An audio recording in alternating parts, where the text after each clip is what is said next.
साम्राज्य न्यूज, सामान्यांचा असामान्य आवाज। किरीट सोमय्यासारख्या फालतू कार्यकर्त्याकडे लक्ष देऊ नये असे उद्गार खासदार श्रीरंग बारणे यांनी पत्रकार परिषदेत केलं। सोलापूर शहर जिल्ह्यातील शिवसंपर्क अभियानादरम्यान खासदार श्रीरंग बारणे यांनी शासकीय विश्रामगृहात पत्रकार परिषद घेतली। यावेळी ते बोलत होते। याप्रसंगी शिवसेना जिल्हा प्रमुख पुरुषोत्तम बर्डे, शिवसेना जिल्हा प्रमुख गणेश वानकर, शहर प्रमुख गुरुशांत दुत्तरगावकर, मोहोळ येथील सीमाताई पाटील हे उपस्थित होते। प्रारंभी खासदार श्रीरंग बारणे यांनी शिवसंपर्क अभियान मागील उद्देश विशद केला। संघटनेच्या बाबतीमध्ये आवश्यक असेल त्या बाबतीमध्ये पक्षप्रमुखांना अहवाल द्यायचा। मुळामध्ये शिवसेना संपर्क अभियानाची संकल्पना अशी आहे की राज्यभर शिवसेनेचे सर्व खासदार या दौऱ्यामध्ये सहभागी झालेले। प्रत्येक खासदाराला एक जिल्हा त्यामध्ये देण्यात आलेला आहे आणि त्या अनुषंगानं त्या जिल्ह्यामध्ये जाऊन पक्षबांधणी करत असताना संघटनात्मक काही अडचणी असेल तर त्या संदर्भामध्ये लक्ष घालणं।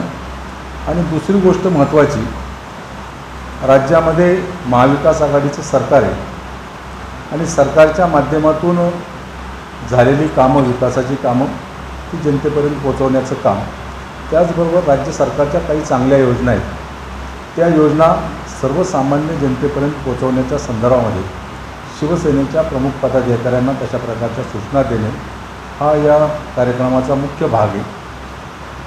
माननीय उद्धव साहेबांच्या नेतृत्वाखाली महाविकास आघाडीचं सरकार राज्यामध्ये अतिशय चांगल्या प्रकारचं काम करत आहे। आपण जर पाहिलं, कोविडसारख्या महामारीमध्ये देशामध्ये सर्वात जास्त प्रभावित असलेलं राज्य आणि त्या अनुषंगानं एक चांगल्या प्रकारचं काम माननीय उद्धव साहेबांच्या नेतृत्वाखाली झालं। पुढे बोलताना खासदार श्रीरंग बारणे म्हणाले की महाविकास आघाडी सरकार आल्यानंतर भाजपा खालच्या थराला जाऊन टीका करत आहे। केंद्रीय यंत्रणेचा वापर चुकीच्या पद्धतीने होत आहे। किरीट सोमय्या फालतू बोलतात, त्यांच्याकडे लक्ष देऊ नये। देशात जनता महागाईमुळे त्रस्त झाली आहे। नागरिक महागाईचा जाब केंद्र सरकारला नक्कीच विचारतील असा विश्वास बारणे यांनी यावेळी व्यक्त केला। शेवट शिवसेना संघटनात्मक बांधणी आणि पक्षांतर्गत प्रचार या मोहिमेचा हा भाग असून संपूर्ण राज्यभर या दुसऱ्या टप्प्यामध्ये सर्व जिल्हे आम्ही कव्हर करतो आहे आणि त्या अनुषंगानं झालेल्या आमच्या अभियानांतर्गत आलेली माहिती, झालेला प्रचार या अनुषंगानं माननीय पक्षप्रमुखांकडे तो अहवाल देणार आहे।